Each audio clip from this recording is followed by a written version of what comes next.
నిజాంపట్నం అంగన్వాడీలకు వేతనాలు పెంచాలి, ఎఫ్ఆర్ఎస్ రద్దు చేయాలని, సంక్షేమ పథకాలు అమలు చేయాలని, గ్రాడ్యుటీ జీవోలో మార్పులు చేయాలని దేశవ్యాప్తంగా అంగన్వాడీల బ్లాక్ డేలో పల్లపట్ల ప్రాజెక్టు ఆఫీసు వద్ద AP anganwadi workers and helpers union గా కళ్లకు నల్ల రిబ్బన్లు కట్టుకుని నిరసన తెలిపి సిడిపిఓ అనసూయ గారికి వినతిపత్రం అందజేయడం జరిగింది.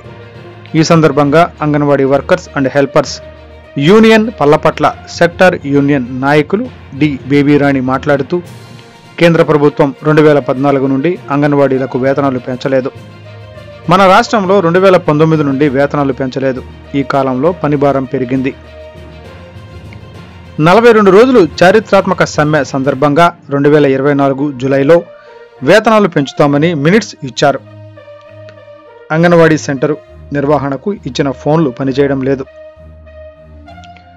పోషణ ట్రాక్టరు, బాల సంజీవని యాప్స్ అమలుకు ఫోన్లు సపోర్ట్ చేయడం లేదు. కానీ అధికారులు లబ్ధిదారులకు ఫోటో క్యాప్చర్, ఓటీపీ, ఎఫ్ఆర్ఎస్ ద్వారానే సరుకులు ఇవ్వాలని పెట్టిన నిబంధన అమలు చేయడానికి అంగన్వాడీలు అనేక ఇబ్బందులు పడుతున్నారు. కావున దేశవ్యాప్తంగా ఎఫ్ఆర్ఎస్ రద్దు చేయాలని అంగన్వాడీలు చేస్తున్న బ్లాక్ డేలో భాగంగా నిరసన తెలిపామని తెలిపారు. ఈ కార్యక్రమంలో ప్రాజెక్టు పరిధిలో అంగన్వాడీ వర్కర్లు, అధికారులు పాల్గొన్నారు.